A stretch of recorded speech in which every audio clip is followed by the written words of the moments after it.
Итак, посмотрите, какой суп я сегодня подаю.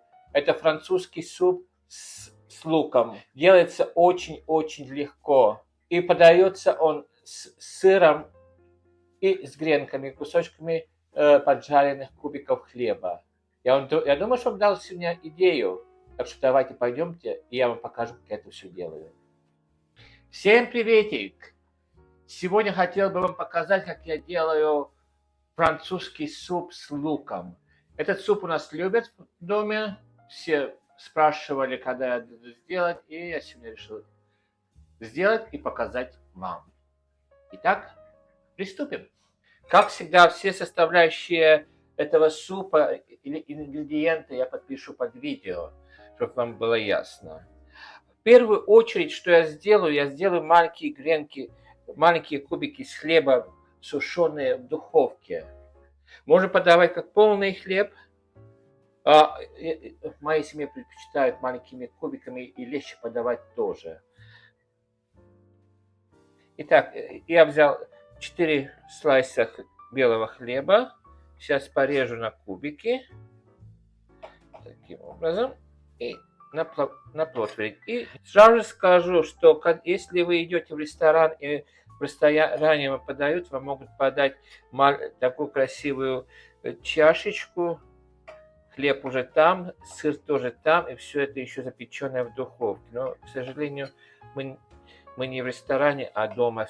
Мы должны адаптировать домашние условия. Такие кубики я сейчас раскидаю на плотве. В это время у меня духовка уже включена на 180 градусов. Нам готовить эти кубики не надо. Нам надо, чтобы эти кубики хорошо подрумянились и высохли. Итак, я все сложил на плотверень. Сейчас рассуну духовку на 180 градусов. Смотрите по своей духовке по мере приготовления. Эти кубики должны быть хорошо румяные и сухие. Это самое то, что нам надо добиться. Итак, пускай это идет, а мы займемся приготовлением супа. Итак, в кастрюлю я положу масло и оливковое масло. Так. И для этого супа нам надо килограмм лука. Лук я уже очистил. Иногда из-за лука очень сильно слезятся глаза. Так что я еще придержал немножко в холодной воде. Это должно помочь мне. Так что давай я включу сейчас нашу плитку. Пускай масло потихонечку нагревается и растопляется, а я порежу лук. Очень мелко этот лук резать не надо. Вот такими полумесяцами, чтобы получались. И все это мы пожарим там на масле. И попытаемся получить красивый золотистый цвет. Этот суп делается очень-очень легко, но он то же самое очень-очень вкусный.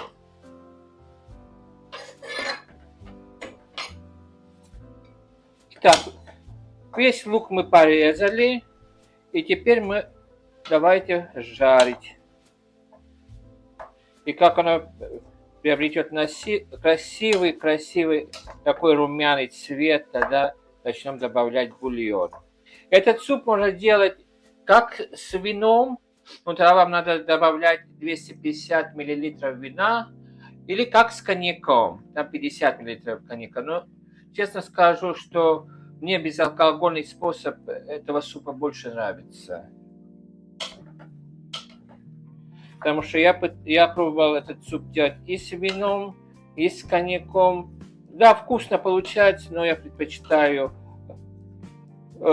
без добавок этих составляющих. Тем временем, пока это все у нас жарится потихонечку, я сейчас немножко засыплю туда сахара. Совсем немножко. Сахар поможет быстрее поджариться и подрумяниться. Также. Так, и пока все это жарится, я приготовлю бульон. Нам надо темный бульон, это мясо с говядины, 1,5 литра. Для бульона я использую кубики бульона. Не забываем помешивать наш лук, чтобы он не подгорал, а дал красивый золотистый цвет, и в то же время, чтобы он немножко поджарился. Так что должно получиться 1,5 литра бульона. В общем, я на 1,5 литра воды добавил 2 кубика говяжьего бульона, и еще нам надо 250 миллилитров воды горячей, это за место вина, потому что туда идет вино, и я решил сделать без вина. Тем временем мы не забываем помешивать все, чтобы лук у нас не подгорел. Лук начинает потихоньку принимать румяный золотистый цвет, то, что нам надо. Итак, наши греночки красиво подрумянились. Посмотрите, какого цвета. Я их держал в духовке при 180 градусах, но вы даже смотрите по мере приготовления, как долго вы там держите. Так что это все у нас готово теперь, и они подаются с супом. Не забудьте помешивать свой лук, иначе он подгорит. Нам надо, чтобы он стал золотистого цвета уже, такого румяного цвета. Так что он у меня начинает румяниться, и я теперь добавлю туда муки.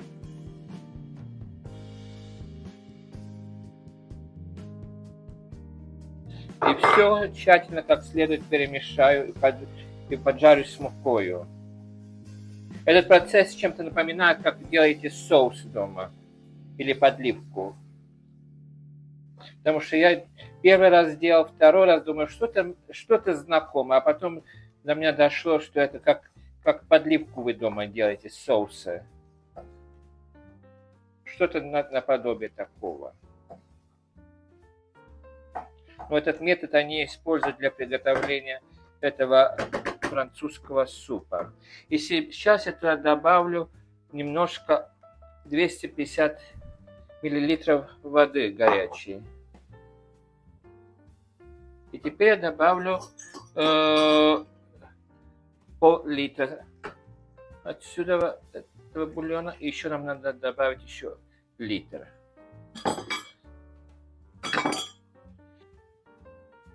Конечно, сейчас надо помешивать как следует, чтобы у нас комков муки не было, чтобы все у нас хорошо. Теперь мы добавляем еще пол-литра воды горячей. Сейчас проверим на вкусовые качества. И не забывайте, что уже кубики говяжьего бульона, они уже сами по себе соленые тоже. Так что посмотрим, чтобы не пересолить нам. Но в то время, вы знаете, перед этим я добавлю пару горошек черного перца. Вот так. Немножко черного перца. Соли достаточно. Всего достаточно там. Сейчас я добавлю теперь чеснок.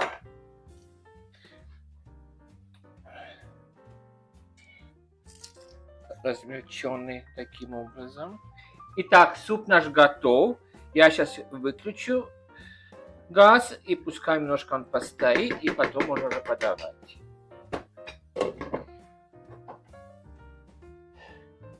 Итак, это наше художество сегодняшнее. Как вы видите, делается очень-очень легко, но самое главное, очень-очень вкусный. Давайте снимем пробу теперь. Итак, давайте я сниму пробу. А перед тем, как снимать пробу, я вам объясню, что я положил сверху. Этот суп они подают во Франции или в ресторанах, они подают с сыром и с хлебом, еще запеченным внизу в духовке. Так что сыр румянится и хлеб тоже. И кусочек хлеба, он побольше, чем здесь я сделал. Но это в домашних условиях импровизацию сделал. Но тоже очень вкусно получается. У меня был натертый сыр. Я натертый сыр сверху посыпал сверху супа. Он сейчас расправляется. И я теперь туда положил хлеб тоже. Сейчас я покажу, посмотрите. Посмотрите, какая прелесть. А самое главное, вкусный.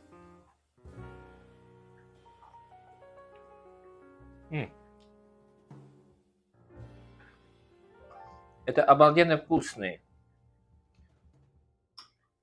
Если вы хотите, попробуйте. Если вам понравилось это видео, я вам идею, может быть, какую-то дал, попробуйте. Вам честно, я скажу, вам очень понравится. Делается очень-очень легко. Очень вкусно получилось. Очень вкусно получилось на самом деле. Если вам понравилось это видео, поставьте лайк.